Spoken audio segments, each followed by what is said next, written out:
अस्सलाम वालेकुम। आज मैं आपको बताऊंगी कि अगर आपका यहाँ बेबी पैदा होता है तो आप ये पासपोर्ट आप कैसे ले सकते हो।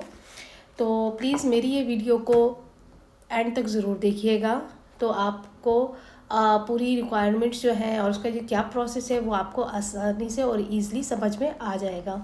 तो चलें शुरू करते हैं।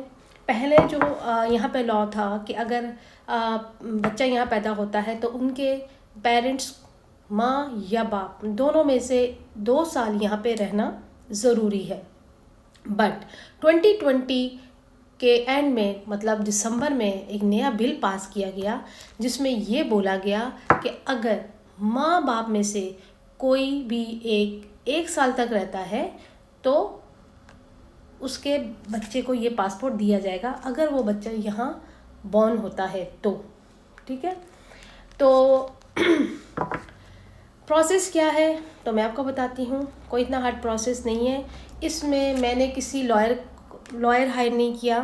ये सारा प्रोसेस मैंने अपने बच्चों का खुद ही किया है, खुद जाकर किया है। जब आपका बच्चा 3 दिन का या 4 दिन का हो, ठीक है, आप जाएंगे सिविल रजिस्ट्रेशन ऑफिस। ठीक है, आप उनको ये बोलेंगे कि ये मेरा बच्चा यहाँ पैदा हुआ है और ये उसका बर्थ सर्टिफिकेट है। बर्थ सर्टिफिकेट पे ये ज़रूरी लिखा होना चाहिए कि बच्चा जो है वो यहाँ बॉर्न हुआ है और ये यहाँ का नेचुरलाइज है। यहाँ पे नेचुरलाइजेशन का लिखा होना बहुत ज़रूरी है, क्योंकि उसमें वो लिख देते हैं कि पुर्तगाल।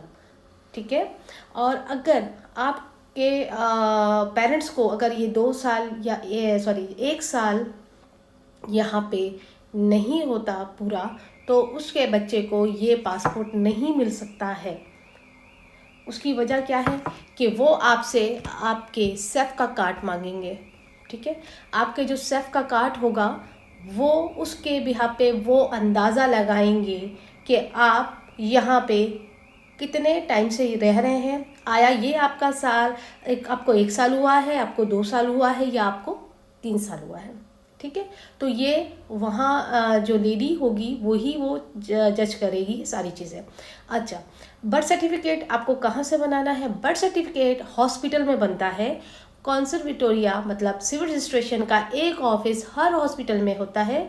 जब आपका बच्चा पैदा हो जाए, आप अपने बच्चे को या आप खुद जाएं उस हॉस्पिटल में। जब आप हॉस्पिटलाइज ही होंगे उस टाइम पे, तो आप जाएं। आप अपना जो कुछ भी नहीं लेके जाना, आपके पास आपका सेफ का कार्ड होना बहुत ज़रूरी है।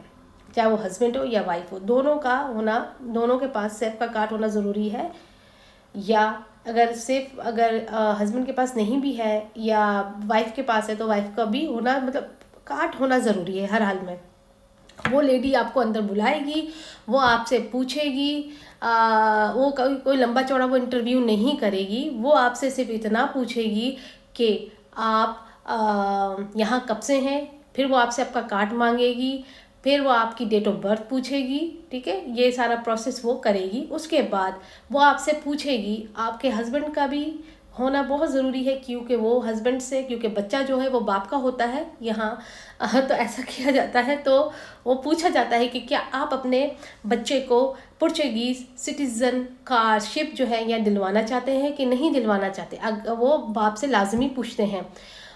तो अगर बाप बोलता है कि हाँ मैं अपने बच्चे को ये पासपोर्ट जो है वो मैं दिलवाना चाहता हूँ, तो फिर वो साइन लेते हैं, बाप के भी और माँ के भी। उनसे बाद वो फिर बर्थ सर्टिफिकेट पे लिखा जाता है कि हाँ ये इसका बच्चे का नाम क्या है। वो बच्चे का नाम पूछेंगे आपसे। फिर वो ये लिखेंगे कि आपका बच्चे का बर्थ सर्टिफिकेट पे ये लिखा जाए नेचुरलाइजेशन जो है वो कहाँ की है। वो मेन इम्पॉर्टेंट चीज़ तो वही है।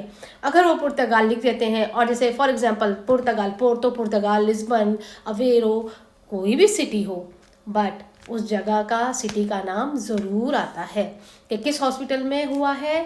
अच्छा, इनके माँ बाप को इतना टाइम हो गया है, या इसकी माँ को इतना टाइम हो गया है, या इसके बाप को यहाँ इतना टाइम हो गया है।